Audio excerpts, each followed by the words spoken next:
বাড়ি যেহেতু নওগাঁ আমার, আর আজকে নিজের জেলার বিখ্যাত পাড়া সন্দেশ তৈরি করব। ওয়েলকাম, আমার চ্যানেলের নাম সোমা কিচেন 0.0। আসসালামু আলাইকুম, সবাই কেমন আছেন? আশা করছি সবাই সুস্থ আছেন। আজকে আমি নওগাঁর বিখ্যাত পাড়া সন্দেশ তৈরি করব। আর নওগাঁর বিখ্যাত মানে আমার বাড়ি নওগাঁ জেলায়। আর নওগাঁ জেলার মেয়ে হয়ে নওগাঁর বিখ্যাত পাড়া সন্দেশ তৈরি করতে পারবো না, এটা তো হতেই পারে না। আমি এখানে 2 কেজি গরুর দুধ নিয়েছি। আর সেটা আমি এখন ভালো করে জাল করে নিব। একদম। আর নওগাঁর বিখ্যাত পাড়া সন্দেশ খেতে কিন্তু খুবই সুস্বাদু। তবে নওগাঁর এই বিখ্যাত পাড়া সন্দেশ তৈরি করা কিন্তু একদমই সহজ। এখানে পাড়া সন্দেশ তৈরি করতে আমি 2 কেজি দুধ নিয়েছি, তারপরে 2 কাপ চিনি দিয়েছি 2 কেজি দুধের মধ্যে।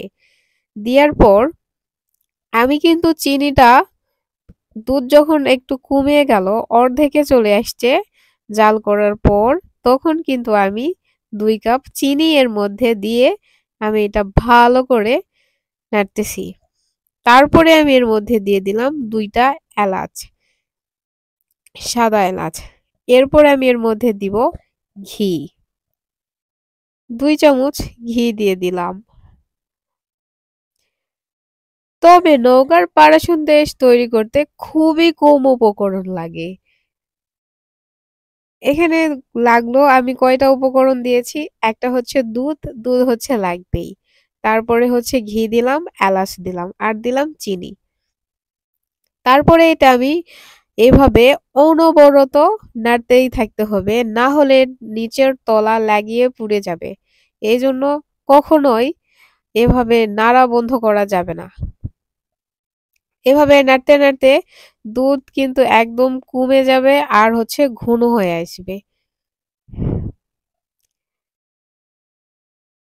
আর হচ্ছে সাইডে, কড়াইয়ের সাইডে যেগুলা লেগে গেছিল সেগুলা যখন এটা হয়ে আসবে তখন কিন্তু আপনা আপনি খুলে যাবে।